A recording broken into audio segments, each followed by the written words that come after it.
ایرانیوں کی شکست فاش اور مسلمانوں کی عظیم الشان فتح کی خبریں کیسے روم کے دربار میں بڑی حیرت کے ساتھ سنی گئی۔ کیسر کے ایک دور اندیش وزیر لوکس نے اپنی نشست پر کھڑے ہو کر بعد احترام عرض کیا، اے ہرکل عظیم، مسلمانوں کی یہ اہم فتوحات عیسائیوں کے لیے نیک شگون نہیں ہیں۔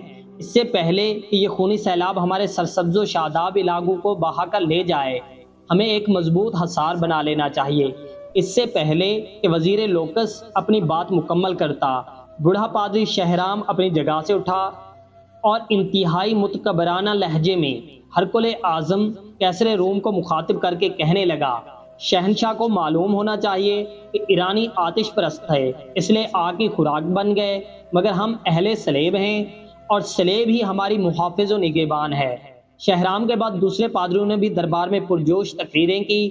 کیسر روم مکمل طور پر پادریوں کے زیر اثر تھا، اس لیے اس نے اپنے سیاسی مشیر لوکس کی باتوں پر کوئی دھیان نہیں دیا۔ چند سال پہلے بھی انہی پادریوں نے اس وقت ہنگامہ آرائی کی تھی جب کیسر کو سرکار دو عالم صلی اللہ علیہ وآلہ وسلم کا نامہ مقدس موصول ہوا تھا، جس میں پیغمبر اسلام صلی اللہ علیہ وآلہ وسلم نے اسے دین حق قبول کرنے کی دعوت تھی۔ کیسر روم سرور کونین صلی اللہ علیہ وآلہ وسلم کی دعوت سے متاثر ہو چلا تھا، مگر جب اس نے پادریوں کی جماعت کو غضبناک حالت میں دیکھا تو اسلامی وفد کو اپنے دربار سے اٹھا دیا۔ اللہ کے آخری رسول صلی اللہ علیہ وآلہ وسلم دنیا سے رخصت ہوئے صرف 4 سال کا مختصر ترین عرصہ ہوا تھا۔ دنیا کے بڑے بڑے کاہن، نجومی، سیاست اور جنگ کے ماہرین سوچ بھی نہیں سکتے تھے کہ پیغمبر اسلام کے نام لیوا صحرا کے دامن سے نکل کر ایران جیسی عظیم طاقت کی بساط الٹ کر رکھ دیں گے۔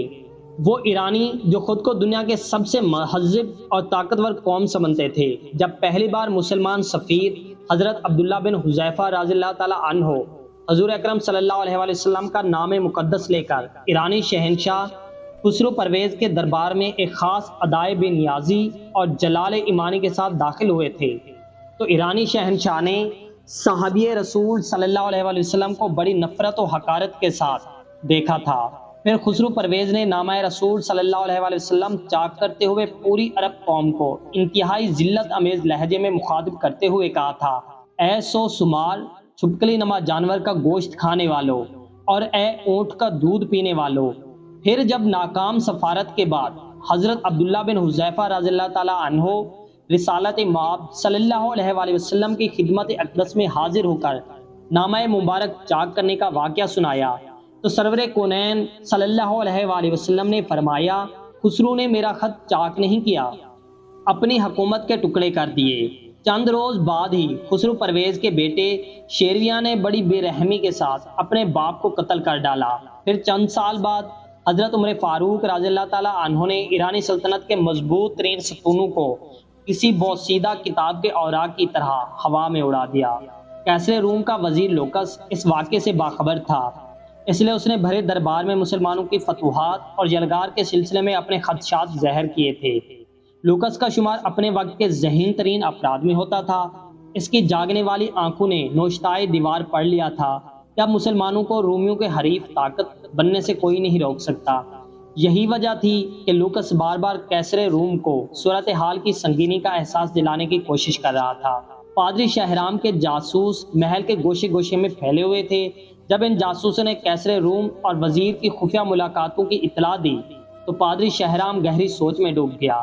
پھر اس نے وزیر لوکس کو سیاسی منظر نامے سے ہٹانے کی تدبیر سوچ لی۔ اس وقت روم عیاش پرستیوں کا مرکز تھا۔ بادشاہ، وزیر و امیر اور خواص و عام رقص و سرور اور شراب نوشی کو انسانی زندگی کا ایک لازمی حصہ سمجھتے تھے۔ کیف و نشاط کی زندگی گزارنے پر کوئی قانونی اور اخلاقی پابندی عائد نہیں تھی۔ اپنے اسی ماحول کے زیر اثر وزیر لوکس بھی کیف و نشاط کا دل دادا تھا۔ پادری شہرام نے اس کی اس کمزوری سے فائدہ اٹھایا۔ ایک رات جب لوکس خوبصورت عیسائی رقاصہ سوسن کا ہوشربا رقص دیکھ رہا تھا تو مسلسل شراب نوشی کے اثر سے اس کے ہوش و حواس زائل ہوتے جا رہے تھے۔ پھر اس کیفیت میں اس نے سوسن سے رات کا آخری جام طلب کیا۔ سوسن بسدے ناز و ادا لہراتی ہوئی آگے بڑھی اور اس نے دوسری زر نگار سراہی سے لوکس کا جام لبریز کیا۔ اس سراہی میں پادری شہرام کے منصوبے کے مطابق ایک خاص زہر شامل کر دیا گیا تھا جسے بڑے سے بڑا طبیب بھی آسانی کے ساتھ نہیں پہچان سکتا تھا۔ شراب حلق سے اترتے ہی لوکس کی حالت غیر ہونے لگی۔ وہ شدید کرب کے عالم میں فرشی نشست سے اٹھا اور لڑکھڑاتی زبان میں رقاصہ سے پوچھنے لگا، سوسن، تو نے مجھے کیسی شراب پلا دی ہے کہ میرے دل کی دھڑکنیں قابو میں نہیں ہیں؟ سوسن کی احمری ہونٹوں پر قاتلانہ تبسم ابھر آیا۔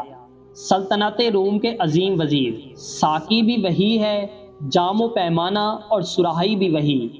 شاید یہ موسم بہار اور چاندنی رات کا اثر ہے کہ شراب میں تیزی آ گئی اور نشہ عام دنوں سے زیادہ گہرا ہو گیا ہے۔ لوکس کچھ اور کہنا چاہتا تھا مگر اچانک اس نے دونوں ہاتھوں سے اپنے دل کو پکڑ لیا۔ وزیر سلطنت کا چہرہ پسینے سے تر ہو گیا۔ پھر وہ شدید اذیت کے عالم میں چند قدم آگے بڑھا اور لڑکھڑا کر فرش پر گر پڑا۔ لوکس کی یہ حالت دیکھ کر رقاصہ سوسن مسلسل مسکرائے جا رہی تھی۔ وزیر لوکس بڑی مشکل سے اٹھ کر بیٹھا، پھر اس نے پوری طاقت سے چیخ کر کہا، جاہل اور ریاکار پادریو، تم نے اس شخص کو قتل کر ڈالا جو روم کا دماغ تھا۔ اب تمہیں خداوند خدا کے قہر سے کوئی نہیں بچا سکتا۔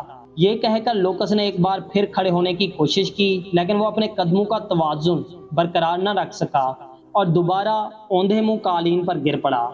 پھر چند لمحوں بعد اس کی حرکت قلب بند ہو گئی۔ رقاصہ سوسن تیزی سے جھکی۔ اس نے کئی بار لوکس کو آوازیں دی، مگر جب وزیر سلطنت کے جسم کو ہلکی سی جنبش بھی نہیں ہوئی تو اس نے کسی طبیب کی طرح لوکس کی کلائی پر اپنا ہاتھ رکھ دیا۔ وزیر سلطنت کی نبض ڈوب چکی تھی۔ لوکس کے عشرت قدے میں رقاصہ سوسن کا تیز کہکا گونجا، مگر جب یہ گونج ختم ہوئی تو اس کے کانوں میں پادری شہرام کے الفاظ کی صدائے بازگشت ابھرنے لگی۔ اگر تو نے عیسائیت کے ایک بڑے دشمن لوکس کو مار ڈالا تو مقدس باپ اور بیٹا تجھ سے راضی ہو جائیں گے، تیرے سارے گناہ دھو دیے جائیں گے اور تو پارسا عورتوں کی طرح جنت میں داخل ہو جائے گی۔ پھر جب رقاصہ سوسن وزیر سلطنت لوکس کے کمرے سے نکل کر محل کی راہداری سے گزر رہی تھی تو اس کے دل و دماغ پر سرشاری کی عجیب سی کیفیت طاری تھی۔ سوسن کو یوں محسوس ہو رہا تھا جیسے وہ جنت کی کسی وادی میں موہے خرامہ ہے۔ دوسرے دن کیسر روم اپنے مشیر خاص کی لاش پر اداس کھڑا تھا۔ شاہی طبیب تمام تر کوششوں کے باوجود اس زہر کی نشاندہی نہ کر سکے جسے پادری شہرام نے بڑی ذہانت کے ساتھ لوکس کے جسم میں داخل کرایا تھا۔ پھر وہی ہوا جس کی پیش گوئی لوکس نے اپنی موت سے پہلے کی تھی۔ اب اسلامی لشکر عیسائی سلطنت کی طرف پیش قدمی کر رہے تھے۔ پھر کچھ دن بعد ہی امین الامت حضرت ابو عبیدہ بن الجرح رضی اللہ تعالیٰ عنہ کی قیادت میں اسلامی فوج نے دمشق، اردن و حمص پر قبضہ کر لیا۔ یہ تمام عیسائی علاقے کیسر روم کی حدود سلطنت میں شامل تھے۔ حضرت ابو عبیدہ رضی اللہ تعالیٰ عنہ نے جزیہ لے کر تمام عیسائیوں کو مکمل امان بخشی اور برابری کے حقوق ادا کیے۔ نہ کسی عورت کی آبرو ریزی کی گئی، نہ کسی بڑھے اور بچے کو قتل کیا گیا اور نہ ان کے مکانوں کو آگ لگائی گئی۔ مسلمانوں کے اس طرز عمل کو دیکھ کر عیسائی عورتیں اور مرد آپس میں گفتگو کیا کرتے تھے کہ یہ کیسے فاتح ہیں کہ جنہوں نے ہماری عزت و آبرو کے پہراہن کو چاک نہیں کیا، ہمیں سامان رسوائی کے ساتھ بازاروں میں نہیں پھرایا اور ہمارے مال و متاع کی طرف دیکھنا تک گوارا نہیں کیا۔ زندگی کی یہ رعایتیں، یہ امن و سلامتی، یہ عدل و انصاف اور یہ مساوات تو ہمیں ہرکل عظیم کیسر روم نے بھی نہیں بخشا تھا۔ دمشق، اردن اور حمص کے فتوحات نے رومی عیسائیوں کو بدحواس کر دیا تھا۔ پھر مقامی باشندوں کی ایک بڑی جماعت کیسر روم کے دربار میں اس طرح داخل ہوئی کہ ان کے بال بکھرے ہوئے تھے اور گریبان چاک تھے۔ وہ سب کے سب سر سے پاؤں تک درد کی تصویر بنے ہوئے تھے۔ کیسر روم نے ان شکستہ حال لوگوں کی طرف بڑی حیرت سے پوچھا اور پھر انتہائی نرم لہجے میں پوچھا، اے یسوع مسیح کے ماننے والوں، آخر تم پر کیا آفت آ پڑی ہے؟ دمشق اور اردن کے عیسائیوں نے رو رو کر کہا، اے ہرکل اعظم، اے عیسائیت کے نگہبان، ہم پر افتاد نہیں آ پڑی بلکہ قیامت ٹوٹی ہے۔ ہمارے فریاد سن اور ہمارے دکھوں کا مداوع کر۔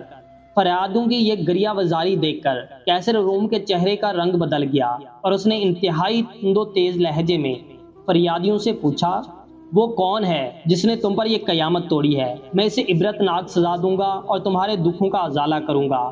وہ عرب کے مسلمان ہیں جنہوں نے ہماری زمینوں پر قبضہ کر لیا ہے اور ہمارے گھروں کو آگ لگا دی ہے۔